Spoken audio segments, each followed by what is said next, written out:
انا بغيت نتكلم لكم اليوم على نعيمه رياض اللي كانت ضحيه ديال البنج الفاسد بمصحه فرح بمدينه سطات، واللي كتمثل واحد النموذج مصغر ديال الالام ديال المغاربه والخيبات ديال الامل ديالهم المتجدده. فنعيمه رياض هي واحد المعاناه متجدده واهات دائمه وامال مجهده. فمن بعد ما راهنت نعيمه رياض على القيمين على القطاع الصحه في هذه البلاد، ما وجدت الا الاهمال في مجال الرعايه الصحيه واللامبالاه في التغطيه الصحيه بالمركز ديال نور ديال الترويض الطبي اللي تحملات الاسره العناء والاعباء ديال التكاليف ديالو، وكذلك التجاهل لطلبات العائله والتحيز المتجلي في التقرير اللي نجزو لجنه الخبراء العشري اللي صدر بتاريخ 16/7/2013. وكذلك راهنت نعيمه رياض على انصاف القضاء من باب احقاق الحق ومساءله الجنات، فلم تجد الا التسويف والتحيز ما بين والمساواة ما بين الضحيه والجلاد.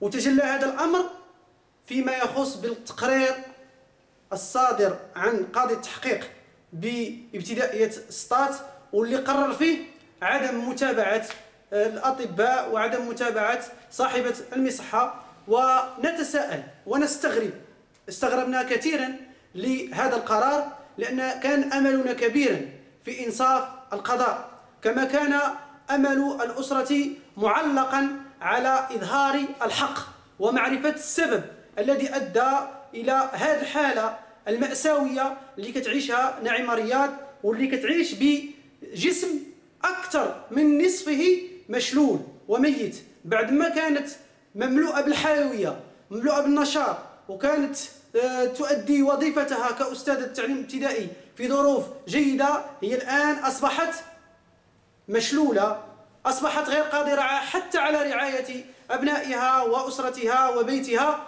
فهي الان تعيش من مأساة لمأساة وتنتظر انصاف القضاء. انا نعيمه رياض ضحيه البنج الفاسد اللي كان بمصحه الفرح.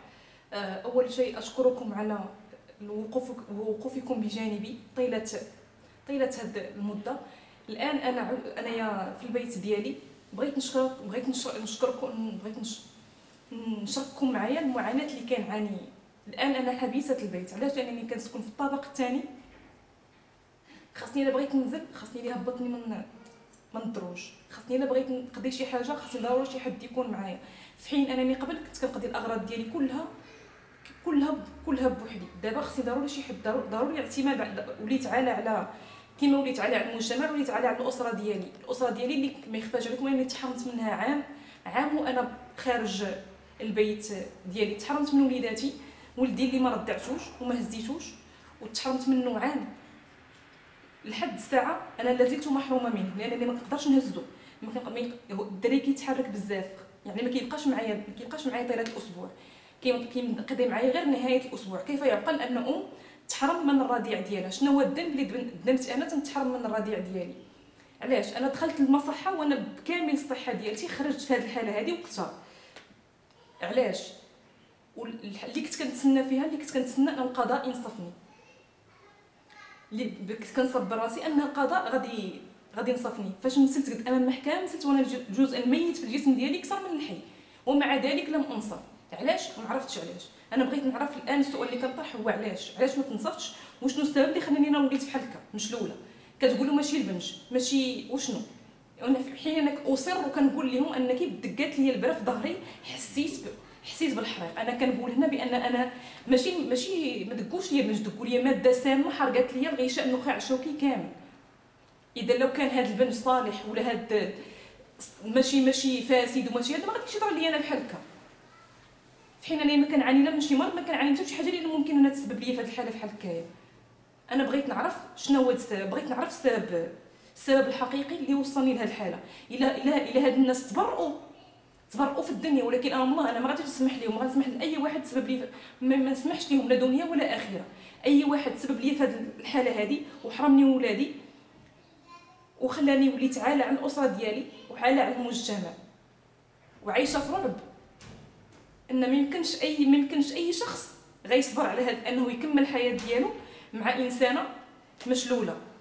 اذا هذه الاسره اللي انا عايشه فيها يعني مهدده ان في اي لحظه ممكن تشرد، اي لحظه ممكن وليداتي ممكن يكونوا في الزنقه، ولا ممكن نبقى بوحدي، ولا ممكن علاش شنو الذنب ديالي، شنو هو الذنب اللي ذنبتو انايا؟ لو انني بغيت نتكرفس غادا نمشي للسبيطار ديال غنمشي للمستشفى عمومي، انا مشيت للمصحه كما كيقولوا فيها كل شيء وهي راه ما فيها حتى شي حاجه.